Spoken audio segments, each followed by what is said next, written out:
behalf of Sigma2. So what is Sigma2? UNINETT daughter company.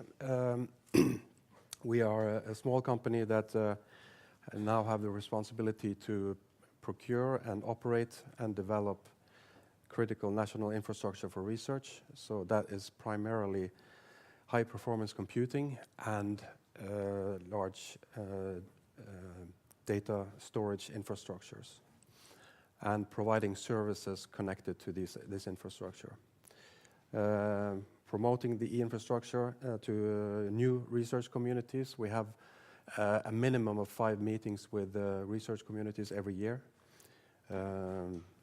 doing this type of promotional activities, of course, is part of that. Leading and coordinating participation in international projects, providing an attractive and sustainable e-infrastructure is the primary, one of the primary goals also. At a cost-effective, to be able to provide researchers with resources at the best possible price, and get as much research as possible for the investments that are done. And finally, also working on data analytics and large data sets. So that's the sort of established goals for Sigma2 when it was created 2 years ago.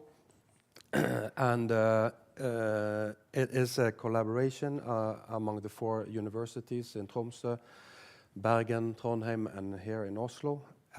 It's also funded by these universities primarily, and also with the support from the Research Council. And we are also, of course, heavily dependent on the national network that UNINETT provides, Forskningsnettet.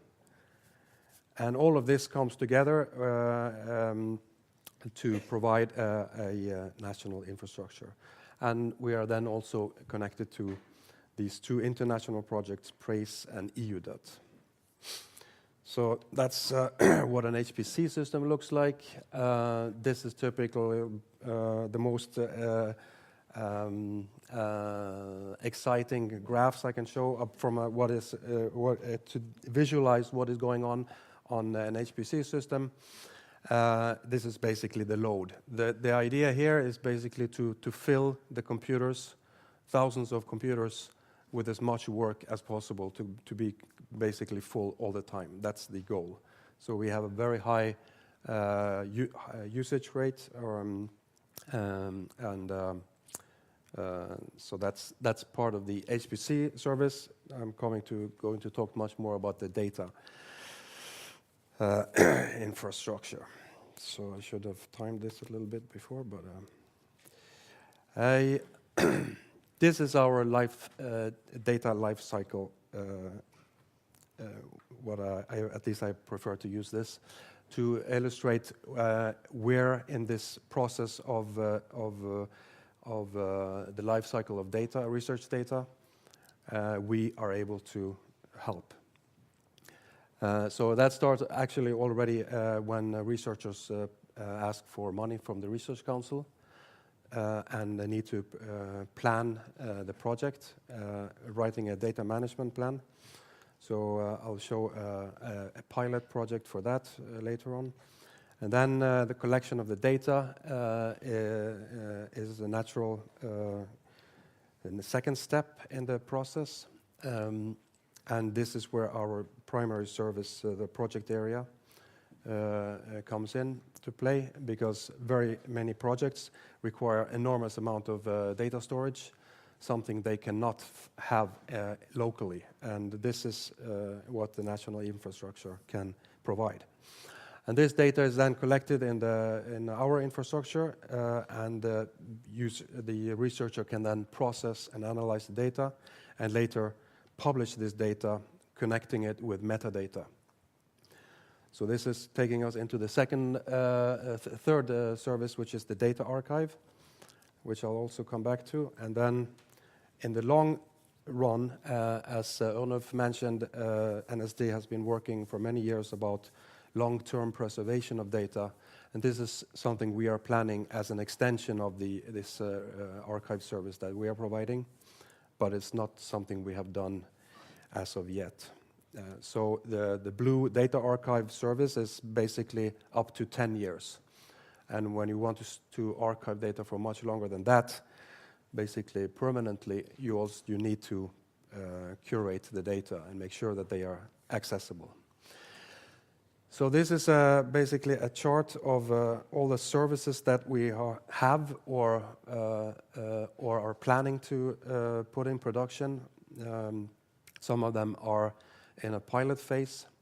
So to the very left, there's the HPC computing service, which has been around for 15 plus years. So this is at the very top. It's a mature service which has existed for a long time. We also have a transfer of data to the project area service, which have been there for a long time. It's a very simple service, which we will complement with a Nextcloud, basically a sync and share service to like a Dropbox to make data. To make it easier for researchers to pull and ingest data to their project area on this infrastructure. So moving on to the central part here, we have e-science support. So it's mostly human interaction with our support team. So that involves training, basic support, and something we call advanced user support, which are project specific help to establish a better and more efficient use of the infrastructure. And then this pilot, Sigma DMP, which is a data management planning tool, which I'll come back to, also consider a support service. Then moving on to more to the right, data analysis. There we don't have any service actually in production yet, but they are coming. We have 2 pilots available, so they are available for testing for anyone. There's one visualization service. So data you then have on our infrastructure can be visualized through through various software, and you can specify what kind of software you prefer to use. And also doing data analytics is something we have just launched as a pilot, and it will actually start in May, June this year. We will also be providing Jupyter Notebook service in the near future. Portals, we are working on developing a common platform for providing portals to communities, and also on-demand compute. So that is something which may seem to complement, it does complement the HPC, but it's not in the neighborhood of the amount of resources available, but it is a computer resources which are directly connected to the data, so there's faster access to the data that you have stored on our infrastructure, and it's intended to be instant access. There's no queuing system to use this service. So it's for smaller type of needs. And then finally, to the very right is the service for long-term data access and archiving. And that's what so far we have called the Northstar Archive, but soon will be renamed to the NIRD Archive. Yes. Currently, our users are very diverse. This is a pie chart of what different communities use our and what part of the resources they actually use. Geoscience, which is primarily climate research, uses 50% of the national infrastructure. And then there are a number of other research fields. Medical science, bioscience, computer fluid dynamics, physics, and many others in this others category. And here is a similar pie chart of the institutions that are currently using this. This is a bit artificial because most research projects are national collaborations, so this is only representing the PI's affiliation. But Bergen is heavily represented here, again, because of the large climate community that resides in Bergen.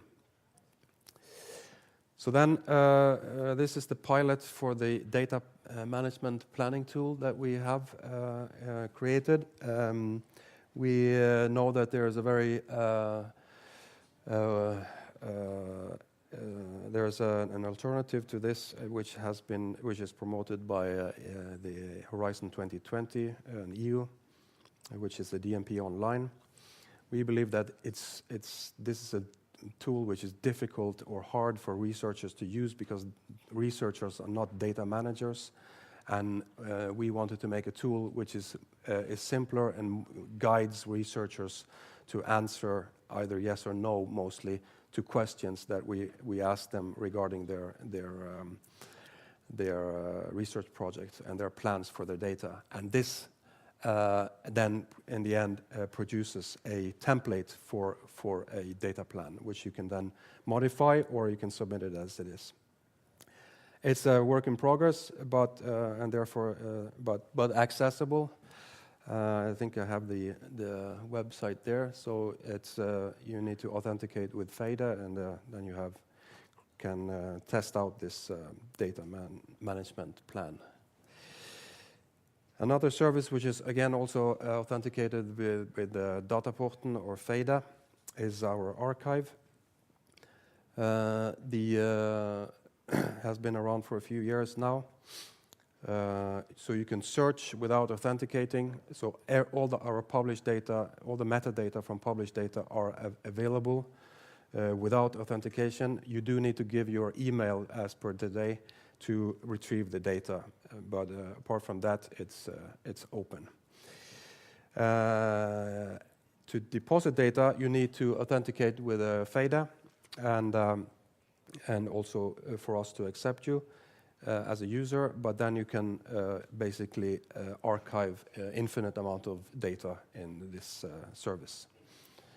When we publish data, we issue a DOI, and this is one example of one of the first data sets that were published in the archive a few years ago in 2014. And this is the recently Nobel Prize work of the Kavli group in Trondheim. So there are 4 data sets connected to this. We also issue a license with all of these. The researcher chooses a license to publish their data with. Okay, this is just a list of some data-intensive research communities that we are helping or providing providing resources to already. Climate research is one very large one, as I mentioned. Neuroscience, genome sequencing, and especially through the Elixir community. Clarino, which is language technology.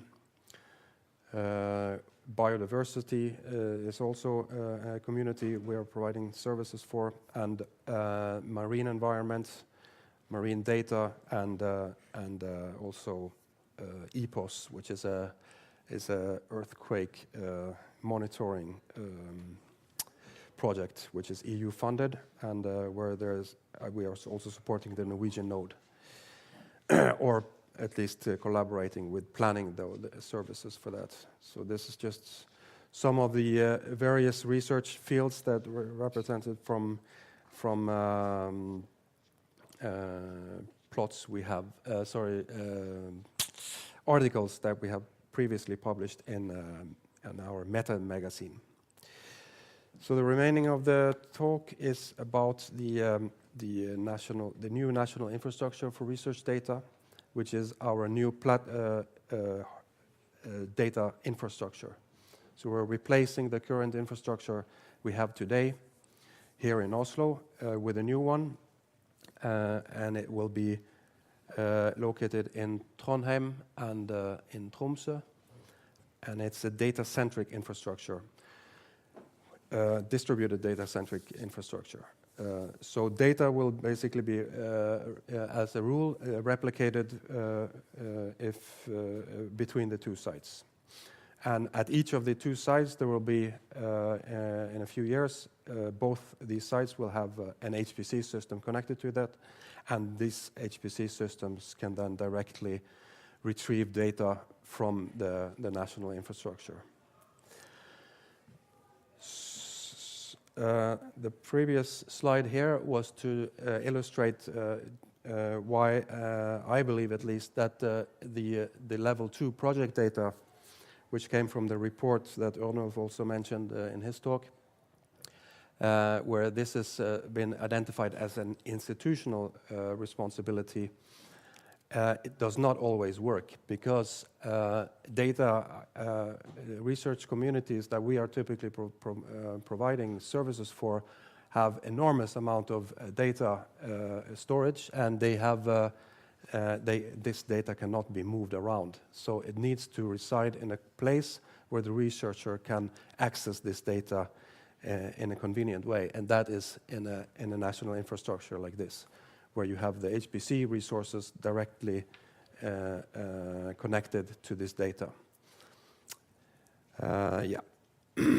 So this is an overview of the new infrastructure.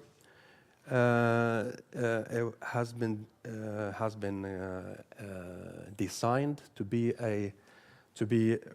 an infrastructure where the data is in the center, and all the resources and equipment that, like HPC computers, services for visualization, are connected to the data. We're also providing a way for communities. Is there a pointer to this? No, that's not the pointer. But in the lower right corner there, we also will support doing basically copies of data from local data repositories, like laboratories that are generating continuously data. This can be copied on a regular basis to our infrastructure, to the NIRD infrastructure. I've mentioned visualization services and other services, data analytics. The HPC systems that are one which is already being installed now in Tromsø, which is named Fram, will be replacing two of our HPC systems today, Hexagon and Vilje. And in 2018, we will have another one in Trondheim, which will replace the current Abel and Stallo. So this new platform data will be accessible from all of these resources. And this is basically breaking, it's not a breaking, it's a coming together from and comparing to our old way of doing it. And currently, Norstore is completely isolated from the HPC systems. The HPC systems themselves are isolated islands at each of the universities. So in this new national infrastructure, all of this will be connected. And on the NIRD storage infrastructure, I mentioned that we will have some compute resources also. These what we call service nodes, they will be providing application tools for researchers to work on their data, and this will be facilitated through technology where we want to make very efficient use of these service nodes by virtualizing the available resources.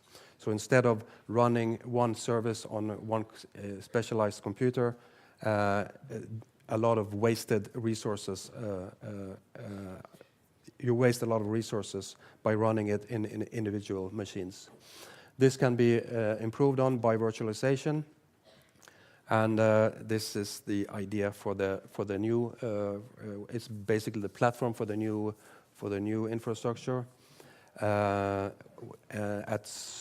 Hopefully by the end of the year, we will have an app store where researchers can basically select on demand the type of their specific type of software or their specific type of machine, and launch that on the NIRD platform, but in principle on any other platform that supports this Docker and containerized environment technology. And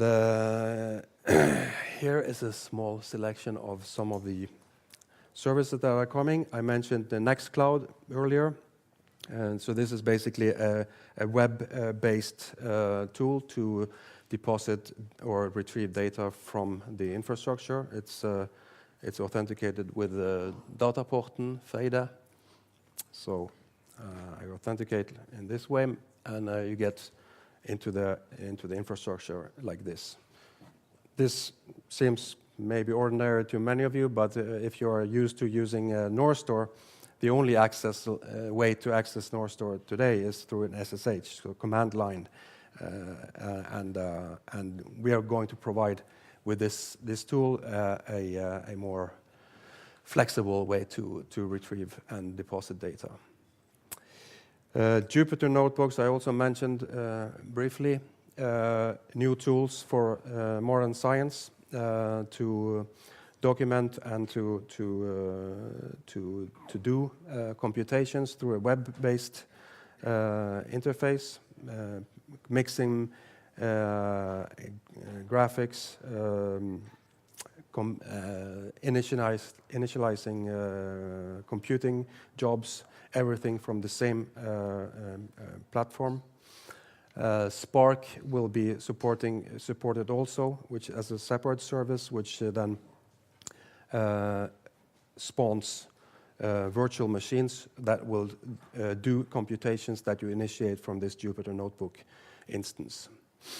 And this is basically an overview of the Spark interface which shows the amount of machines that are spawned by the process that you started on your Jupyter Notebook. And the nice thing about this is that when the work is done, it will automatically shut down and the resources are available to someone else. So this is a very efficient use of the available computers that we have available. Yeah, that's it. View into the future.